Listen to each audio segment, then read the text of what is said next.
ভারত শাসিত কাশ্মীরে পর্যটকদের ওপর জঙ্গি হামলার প্রায় ২ সপ্তাহ পর পাকিস্তান এবং পাকিস্তান শাসিত কাশ্মীরের একাধিক স্থানে হামলা চালিয়েছে ভারত।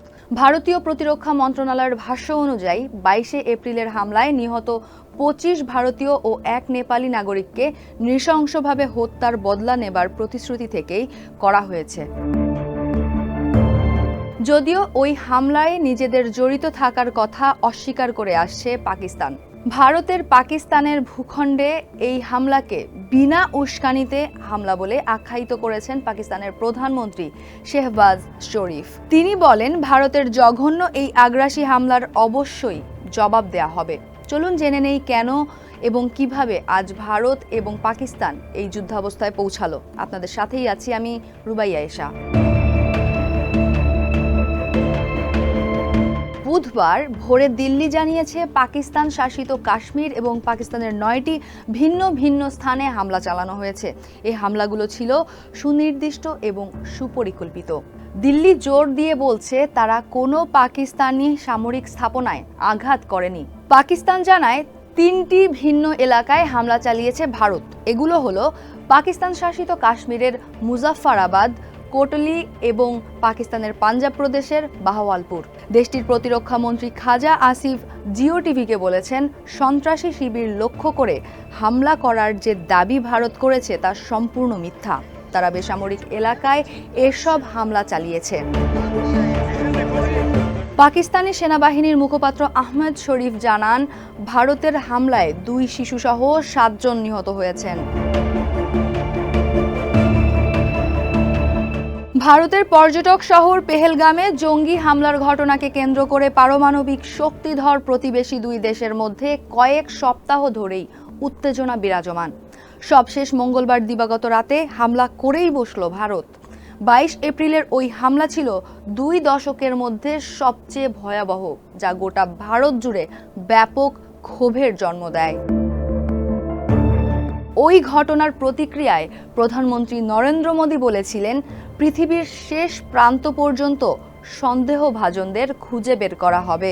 যারা এই পরিকল্পনা করেছে এবং পরিচালনা করেছে তাদের কল্পনাতীত শাস্তি ভোগ করতে হবে। তবে ভারত অদ্যাবধি কোন জঙ্গি গোষ্ঠী হামলা চালিয়েছে তাদের নাম প্রকাশ করেনি। তবে ভারতীয় পুলিশের অভিযোগ, হামলাকারীদের মধ্যে ২ জন পাকিস্তানি নাগরিক ছিলেন। দিল্লি বরাবরের মতো এবারও পাকিস্তানকে জঙ্গিদের হামলার জন্য দায়ী করেছে, যা অস্বীকার করেছে ইসলামাবাদ। এরপর থেকেই ২ সপ্তাহের মধ্যে উভয় পক্ষই একে অপরের বিরুদ্ধে পাল্টাপাল্টি পদক্ষেপ নিয়েছে, যার মধ্যে কূটনৈতিকদের বহিষ্কার, ভিসা স্থগিত এবং সীমান্ত ক্রসিং বন্ধ করা উল্লেখযোগ্য। কিন্তু অনেকেরই আশঙ্কা ছিল পেহেলগামের হামলা উভয় দেশকে ক্রস বর্ডার হামলার দিকে ঠেলে দিবে, যেমনটা ঘটেছিল ২০১৯ সালে পুলওয়ামা হামলার পরে। ওই বছরের ১৪ ফেব্রুয়ারি ভারতের নিরাপত্তা কর্মীদের বহনকারী একটি গাড়িবহর জম্মু ও কাশ্মীরের পুলওয়ামা জেলার লেথোপোরা অতিক্রমকালে আত্মঘাতী গাড়ি বোমা হামলার শিকার হয়। এই হামলায় ৪০ জন কেন্দ্রীয় রিজার্ভ পুলিশ সদস্য নিহত হন।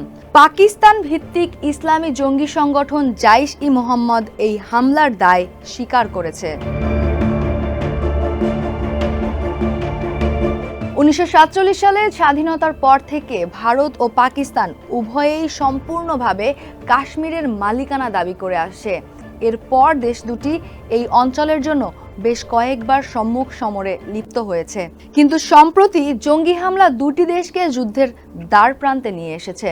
১৯৮৯ সাল থেকে ভারত শাসিত কাশ্মীরে ভারতীয় শাসনের বিরুদ্ধে সশস্ত্র বিদ্রোহ শুরু হয়। জঙ্গিরা নিরাপত্তা বাহিনী এবং বেসামরিক নাগরিক উভয়কে লক্ষ্য করেই বারবার হামলা চালিয়েছে। ২০১৯ সালে ভারত ৩৭০ ধারা বাতিল করে কাশ্মীরকে আধা স্বায়ত্তশাসিত মর্যাদা দেওয়ার পর এটি ছিল বেসামরিক নাগরিকদের ওপর প্রথম বড় আক্রমণ। ভারত সরকারের ওই সিদ্ধান্তের পর এই অঞ্চলে বিক্ষোভ দেখা গেছে, কিন্তু জঙ্গিবাদও কমেছে। আর কাশ্মীরে পর্যটকদের সংখ্যাও ব্যাপক হারে বৃদ্ধি পায়। ৩৭০ ধারায় জম্মু কাশ্মীরকে একটি স্বল্প পরিমাণের স্বায়ত্তশাসন প্রদান করেছিল, যেমন নিজস্ব সংবিধান, একটি পৃথক পতাকা এবং আইন প্রণয়নের স্বাধীনতা। তবে পররাষ্ট্র, প্রতিরক্ষা এবং যোগাযোগ কেন্দ্রীয় সরকারের অধীনেই ছিল।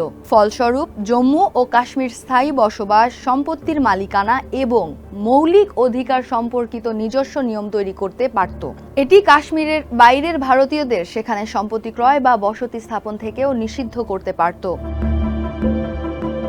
2019 সালে পুলওয়ামায় বোমা হামলায় 40 জন ভারতীয় আধা সামরিক সদস্য নিহত হওয়ার পর বালাকোটের গভীরে বিমান হামলা চালানো হয়, যা ছিল 1971 সালের পর পাকিস্তানের অভ্যন্তরে প্রথম এই ধরনের অভিযান, যার ফলে প্রতিশোধমূলক অভিযান এবং বিমান যুদ্ধ শুরু হয়। এর আগে 2016 সালে উরিতে 19 জন ভারতীয় সেনা নিহত হওয়ার পর ভারত নিয়ন্ত্রণ রেখা বরাবর সন্ত্রাসী ঘাঁটি লক্ষ্য করে সার্জিক্যাল স্ট্রাইক শুরু করে।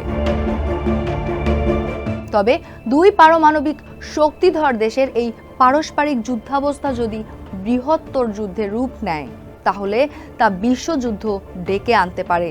তাই বর্তমান পরিস্থিতির অবনতি রোধ করতে বিভিন্ন দেশ এবং বিশ্বজুড়ে কূটনীতিকরা প্রচেষ্টা চালিয়ে যাচ্ছেন। ইতিমধ্যেই জাতিসংঘের প্রধান আন্তোনিও গুতেরেস সর্বোচ্চ সংযম বজায় রাখার আহ্বান জানিয়েছেন। অন্যদিকে মার্কিন প্রেসিডেন্ট ডোনাল্ড ট্রাম্প বলেছেন যে তিনি আশা করেন যে লড়াই খুব দ্রুত শেষ হবে।